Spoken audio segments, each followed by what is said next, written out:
দেশে জুন মাসে বৃষ্টির বড় ঘাটতি ধরা পড়ল। স্বাভাবিকের তুলনায় অনেক কম বৃষ্টি হওয়ায় ১৯০১ সালের পর এটি পঞ্চম শুষ্কতম জুন।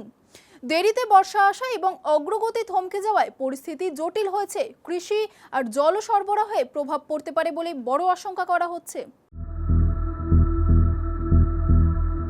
ভারতে চলতি বছর জুন মাসে বৃষ্টিপাত অনেকটাই কম হয়েছে।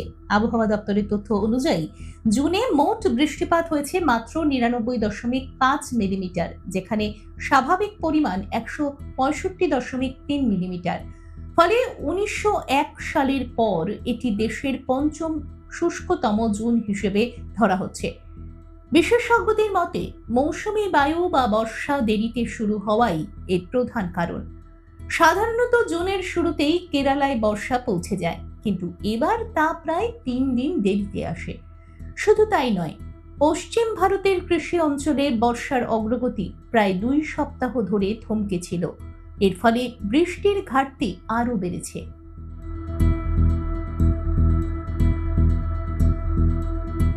ভারতের অর্থনীতির জন্য বর্ষা অত্যন্ত গুরুত্বপূর্ণ।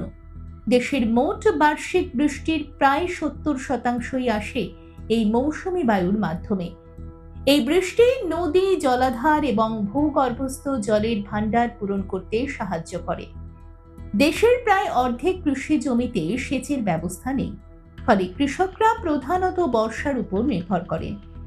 একই সঙ্গে দেশের প্রায় অর্ধেক মানুষ কৃষির সঙ্গে যুক্ত, তাই বৃষ্টির ঘাটতি হলে ফসল উৎপাদন কমে যাওয়ার আশঙ্কা থাকে।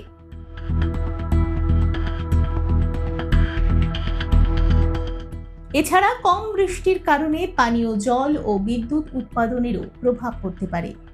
জলাধারগুলিতে জলের স্তর কমে গেলে তা শহর ও গ্রামের জল সরবরাহে সমস্যা তৈরি করতে পারে। তবে আবহাওয়া দপ্তর আশা করছে আগামী দিনে বর্ষা সক্রিয় হলে এই ঘাটতি কিছুটা পূরণ হতে পারে। পরিস্থিতির উপর নজর রাখা হচ্ছে এবং প্রয়োজনীয় পদক্ষেপ নেওয়ার প্রস্তুতিও চলছে। দেখুন এই সময়ের তথ্য ও চিত্র প্রতিদিন রাত ৯টায় ও সকাল ৮টায় শুধুমাত্র চ্যানেল ওয়ানে।